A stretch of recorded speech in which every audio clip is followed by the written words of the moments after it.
In Dragon Quest Builders, you build a character that you can customize anytime you want.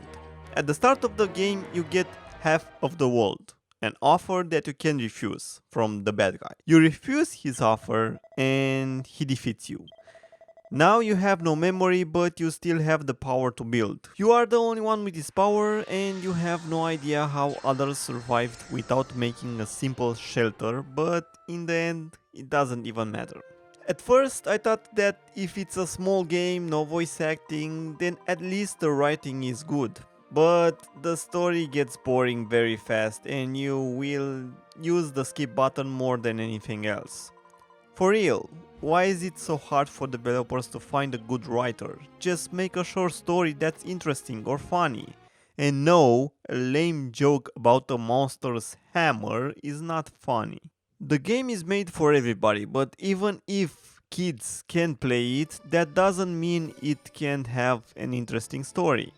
Anyway, the building that you do early is putting dirt in the walls. I love the world they created, I love that the game tries to keep everything simple and you get some blueprints to build. My main problem with the game is that it gives you a lot of useless information, but there's a lot of important info that you don't get. For example, I had a lot of problems with building the Kathleen garden.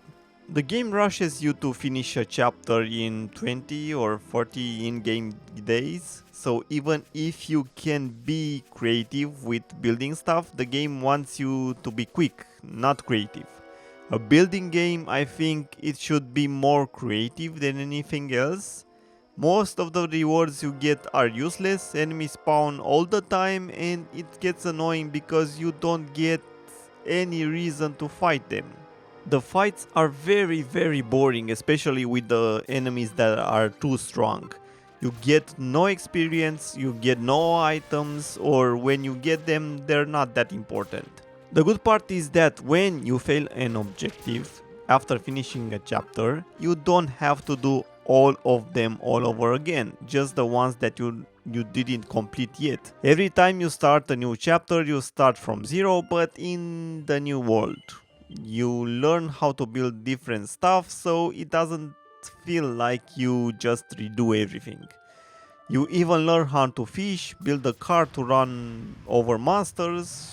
This was my problem with the game.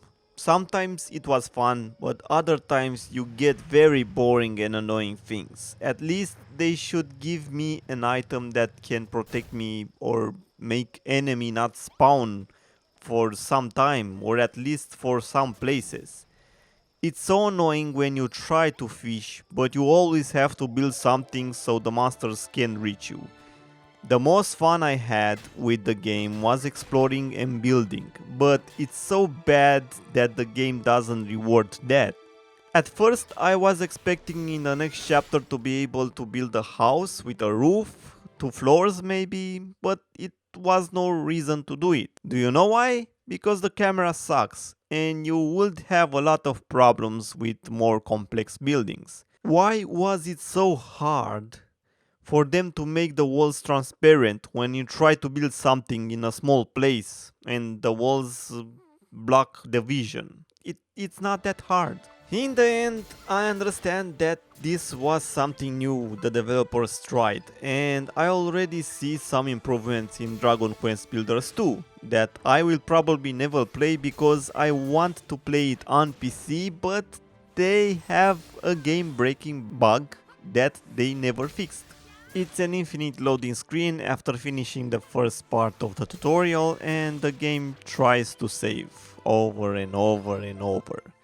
This bug is in the demo and in the game from what I read on Steam from some users. I tried the demo and I also have the problem. You may say that the bug may be only in the demo, but the demo should be the most polished part of the game because that's the game seller. So that makes me have a very big doubt that the quality of Dragon Quest Builders 2 for the PC version is not that great. So what's my final opinion of the game? I wasn't disappointed with buying the game. I understand that they are not a rich company and that they made something new, but I think the game doesn't deserve more than $10. If the combat is so boring and simple, why do you force people to do it so often? If the game is made to be a building game, why was the building part the least important thing in the game? The game wanted to fight and make items, but building stuff not so much. What about the walls that protect your base and the place outside the building? No matter what you did, the game wanted you to make it a room so they can give you experience points for the base. I'm mad at the game because I see a lot of potential, and they broke it with some very bad decisions from the development team. The game is for kids and for people who just want to chill, but I think you should buy Dragon Quest Builders 2 if the difference in the price is not that big. Don't expect a great story, but the gameplay can be very fun if you like to keep it simple. And you don't really have to play part 1 to understand what's happening in part 2. So yeah, like I said, the story is nothing special.